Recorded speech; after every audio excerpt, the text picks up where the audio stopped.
Hidden allergens at your home which causes increased cough, worsening of cough in your children who is having allergy and asthma. കാർപ്പറ്റ്സിൽ ഡസ്മൈറ്റ്സ് ഉണ്ടാകും. നമ്മൾ ചിലപ്പോൾ അത് notice ചെയ്യാതെ പോകും.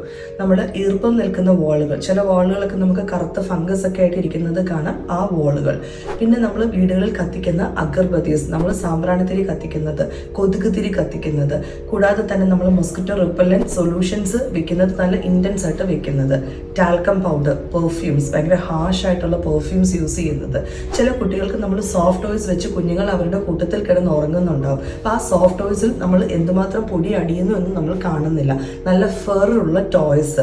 പിന്നെ ചില വീടുകളിൽ നമ്മുടെ കുഞ്ഞുങ്ങളോടൊപ്പം കളിച്ചു വളരുന്ന പപ്പും പൂടയും ഭയങ്കരമായിട്ട് പൊഴിയുന്ന പട്ടി അഥവാ പൂച്ചയായിട്ടുള്ള പെറ്റ് ആനിമൽസ് ഉള്ളപ്പം, അതുപോലെ AC-യുടെ ഫിൽറ്റേഴ്സ് ക്ലീൻ ചെയ്യാതെ വരുമ്പോൾ വരുന്നത്. പിന്നെ നമ്മൾ ചില സമയത്ത് നമ്മൾ ശ്രദ്ധിക്കാറുണ്ട്, നമ്മുടെ വീട്ടിലെ ഫാനിലൊക്കെ പൊടി ഇങ്ങനെ അടിഞ്ഞു കൂടാറുണ്ട്, but we will not be taken care. അത് നമ്മൾ പെട്ടെന്ന് അങ്ങ് ശ്രദ്ധിക്കത്തില്ല. അതോടൊപ്പം നമ്മുടെ കർട്ടൻസ്, തുണിയുള്ള കർട്ടൻസ് ഫ്രീക്വൻ്റ് ആയിട്ട് ചേഞ്ച് ചെയ്യാതിരിക്കുമ്പം നമ്മുടെ വീടുകളിൽ തന്നെ ഇതുപോലത്തെ പലതരത്തിലുള്ള hidden things which worsens a cough, that is especially allergy asthma ഉള്ള കുട്ടികൾ. Take care of those things that will help to reduces the intensity of cough, allergy and asthma. Thank U.